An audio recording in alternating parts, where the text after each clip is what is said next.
साथियों, यदि आपकी जन्म पत्रिका में भी कोई भी ग्रह नीच राशि का होकर के विराजमान है, तो वो नीच राशि में गया हुआ ग्रह किस प्रकार से अशुभ और नकारात्मक परिणाम देता है, ये जानना आपके लिए नितांत आवश्यक है। आप अपनी जन्म पत्रिका अपने समक्ष रख करके फिर ये एपिसोड देखिए, ताकि जो बात है वो पूरी गहराई से और पूरी तार्किकता के साथ में आपको समझ में आ जाए। और यदि अभी तक आपने अपने लग्न और अपने नीच ग्रह से संबंधित एपिसोड नहीं देखा है, तो यहां आई बटन में आपको उसका लिंक मिल जाएगा, जाकर के जरूर देखें, समझें, जानें। तो साथियों, ये रही धनु लग्न की एक जन्म पत्रिका। और धनु लग्न की जन्म पत्रिका में सूर्य देव, जो कि एक अति योग कारक ग्रह होते हैं, लेकिन हम हमारे प्रत्येक एपिसोड में अभी तक आपको बताते चले आए हैं कि कोई भी ग्रह योग कारक केवल तभी रहता है जबकि उसकी प्लेसमेंट भी अच्छी हो। अब यहां पर आप देखिए कि यदि किसी की लग्न पत्रिका में, जन्म पत्रिका में यदि सूर्यदेव इस एकादश भाव में विराजमान है, तो सूर्यदेव यहां पर हो गए अब नीच राशि के। तो वो अच्छा नहीं बल्कि बुरा परिणाम देने के लिए बाध्य हो गए हैं।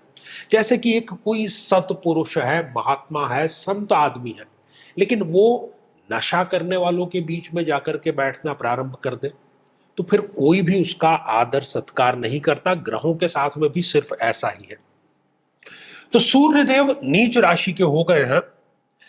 इसमें सेल्फ कॉन्फिडेंस की जबरदस्त कमी वो देखने को आपको मिल जाएगी। आत्मविश्वास जिसको कहते हैं, उसकी जबरदस्त कमी यहां पर देखने को मिलती है।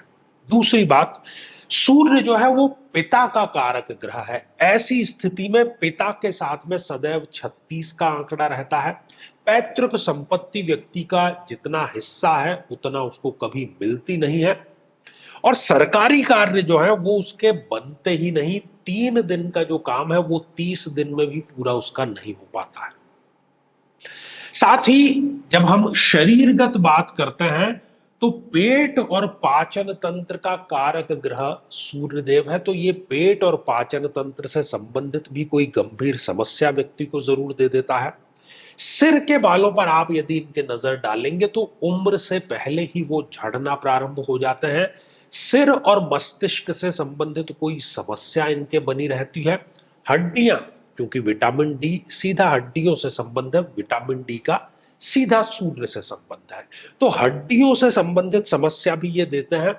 इसके अतिरिक्त आंखों से संबंधित समस्या और हृदय से संबंधित समस्या भी इस नीच सूर्य की वजह से व्यक्ति को अवश्य देखनी पड़ती है। स्वयं इस भाग्य भाव के लॉर्ड हैं सूर्यदेव, तो भाग्य कभी साथ देने वाला नहीं होता। व्यक्ति ईश्वर तक को नकारने का कार्य करता है। देखने में ऐसा आएगा कि भाई अच्छा खासा व्यवसाय चल रहा है, लेकिन सारी की सारी व्यर्थ की भाग दौड़ होती है। सूर्यदेव नीच राशि के इस एकादश भाव में हुए हैं, तो आय में कभी स्थायी नहीं इनको मिल पाता है। किसी न किसी फील्ड के ये विशेषज्ञ जरूर होते हैं, लेकिन उस विशेषज्ञता का ये कोई भी फायदा पैसा कमाने में नहीं कर पाते हैं।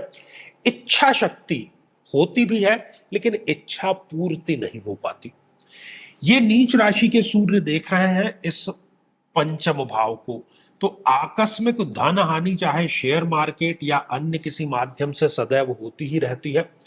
प्रेम संबंधों में कोई बड़ा धोखा इनको अवश्य मिल जाता है। और साथ ही संतान पक्ष से भी इनको निराश ही होना पड़ता है। पहली बात तो बहुत आसानी से संतान होती नहीं, और हो भी जाए तो वो आज्ञाकारी कभी भी नहीं हो पाती है। संतान को लेकर चिंता का विषय सदैव बना रहता है।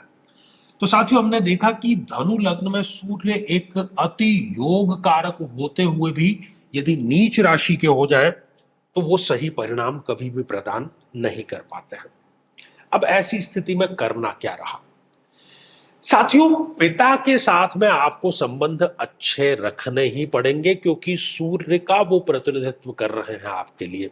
उन्होंने चाहे कुछ हो सकता है गलत किया हो, लेकिन आप उनकी सेवा शुश्रूषा करें और उनका आशीर्वाद सदैव लेते रहें।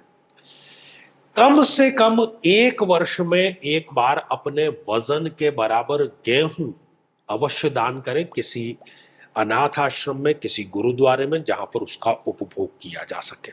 और सर्वाधिक महत्वपूर्ण बात कि महादशा मंत्र साधना दीक्षा अवश्य प्राप्त करें। साथियों, श्रृंखला ये हमारी आगे भी जारी रहेगी।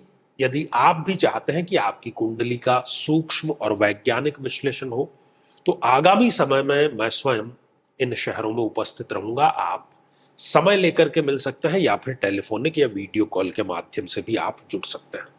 और यदि आप चाहते हैं कि आपके किसी एक प्रश्न का निःशुल्क मार्गदर्शन किया जाए, जो कि हमारे इसी चैनल पर प्रति शनिवार दोपहर 3 बजे हम खास लाइव कार्यक्रम लेकर के आते हैं, लेकिन उसमें शामिल होने के लिए आप हमारे इस वीडियो को हाइप कीजिए और इसका जो स्क्रीनशॉट है वो दिए गए व्हाट्सएप नंबर पर भेज दीजिए। तो इसी मंगल कामना के साथ में कि आप सभी स्वस्थ, समृद्ध और शांतिपूर्वक जीवन व्यतीत करें। नमस्कार। साथियों, कई वर्षों के जन्म पत्र का अध्ययन और लाखों कुंडलियों के अध्ययन के बाद हम ये कह सकते हैं कि यदि किसी की जन्म पत्रिका में मंगल पीड़ित है तो उसको इस ग्रह की महादशा में इन 9 लक्षणों का, इन 9 कष्टों का, पीड़ाओं का अवश्य सामना करना पड़ता है। शत्रु बाधा, अपने ही भाइयों से पीड़ा, साहस की कमी, बार बार दुर्घटनाएं होना, व्यक्ति का अत्यधिक क्रोधित होना, रक्त अर्थात ब्लड में किसी न किसी प्रकार का विकार होना, किसी बीमारी में ऑपरेशन तक की नौबत आ जाना, या किसी बीमारी का बढ़ करके कैंसर का रूप धारण कर लेना, और बड़ी चीज कि शादी योग्य उम्र होते हुए भी व्यक्ति का विवाह ठीक समय पर संपन्न नहीं हो पाता। लेकिन साथियों, यदि आप भी इन सभी कष्टों से स्थायी और सटीक मुक्ति प्राप्त करना चाहते हैं तो उसका तरीका है इस ग्रह की महादशा मंत्र साधना दीक्षा, जो विशेष रूप से आपके नाम, आपकी जन्मतिथि के अकॉर्डिंग की जाएगी।